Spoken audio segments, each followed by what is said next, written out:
Hi hello friends, welcome back to my channel. ఈరోజు అయితే మంచి రెసిపీ అండి. కస్టర్డ్ బ్రెడ్ అండి. కస్టర్డ్తో చేసిన బ్రెడ్ చాలా మంచి స్వీట్ అండి. చల్లగా మనము ఇలా సర్వ్ చేసుకొని తినచ్చు. ముందుగా బ్రెడ్ అయితే మనము ఇలా ఈ షేప్లో అయితే కట్ చేసుకున్నాము. కార్నర్స్ మొత్తం కట్ చేసేసానండి.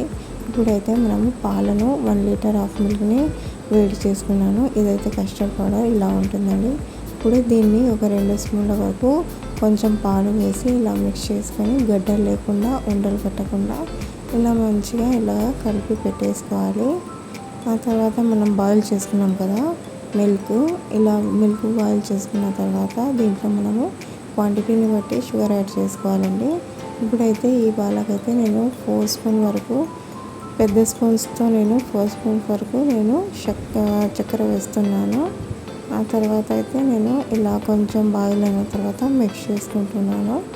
పాలని ఇలా బాగా కలుపుకోండి. ఇలా పాలని బాగా మరిగించుకున్న తర్వాత మనము ముందుగా చూపించాను కదా నేను కస్టర్డ్ ఇలా పాలలో కలుపుకున్నానని, అదైతే దీంట్లో మనము యాడ్ చేసుకోవాలి. ఎప్పుడు ఇలా పొంగొచ్చిన తర్వాత దీంట్లో సిమ్లో పెట్టేసి ఇలా యాడ్ చేస్తున్నాను. ఇదైతే బాగా మిక్స్ చేసుకోండి. ఇలా కలుపుతూ ఉండండి. ఎక్కడ లంప్స్ లేకుండా ఉండలు కట్టకుండా ఇలా కలుపుకోండి. ఇలా కలుపుతూ ఉంటే ఇది పాలు బాగా చిక్కబడతాయి. ఇప్పుడైతే మనము స్టవ్ని ఆఫ్ చేసేయచ్చు. చూడండి, ఇలాగ కలుపుతూ ఉండండి. ఇప్పుడైతే మనం స్టవ్ ఆఫ్ చేసి పక్కన పెట్టేసాము. ఆ తర్వాత అయితే ఒక ప్యాన్ పెట్టేసి మనము బ్రెడ్స్ని ఇప్పుడు ముందుగా కట్ చేసి పెట్టినాను కదా, ఇది కొంచెం నెయ్యి వేసి ఫ్రై చేసుకుంటున్నాను. ఇలాగైతే బ్రెడ్లను మనము ఫ్రై చేసుకోవాలి. కొంచెం నెయ్యి వేసుకొని ఇలా మొత్తం బ్రెడ్స్ ముక్కలు మొత్తం ఇలా ఫ్రై చేసుకొని పక్కన తీసేసుకున్నాను. ఆ తర్వాత కొంచెం డ్రై ఫ్రూట్స్ తీసుకున్నాను. ఇలా కాజు వేసుకొని కొంచెం ఫ్రై చేసుకున్నాను.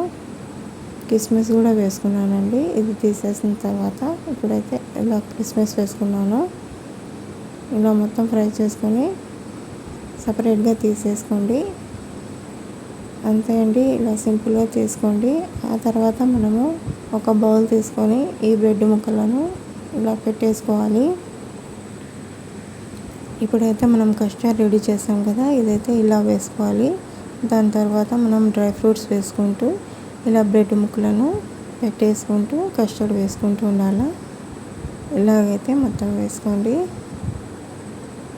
ఇలా 1 బై 1 ఇలా పెట్టేసుకుంటూ బ్రెడ్ ముక్కలు ఇలా కస్టర్డ్ మిల్క్ అనేది ఇలా వేసుకోండి. ఇప్పుడు డ్రై ఫ్రూట్స్ వేసుకోండి. ఇలా మొత్తం సెట్ చేసేయండి. ఇలా మొత్తం సెట్ చేసిన తర్వాత ఇది చల్లగా తింటే చాలా బాగుంటుంది. అందుకని నేను ఫ్రిడ్జ్లో పెట్టేసుకుంటున్నాను. ఇది ఒక 1 అవర్ లేదా 2 అవర్స్ కోసం మనము ఫ్రిడ్జ్లో పెట్టుకొని కూల్గా తింటే చాలా బాగుంటుంది. మనమైతే కస్టర్డ్ బ్రెడ్ అయితే ఇలా చేసుకోవచ్చు. బ్రెడ్ కస్టర్డ్ అంటారు దీన్ని. అయితే మనము ఈజీగా చేసుకోవచ్చు. చూడండి, చల్లగా అయిపోయి ఎంత బాగుందో. చాలా టేస్టీగా సింపుల్గా ఈ రెసిపీ అయితే ఇలా చేసుకోవచ్చండి. Thanks for watching.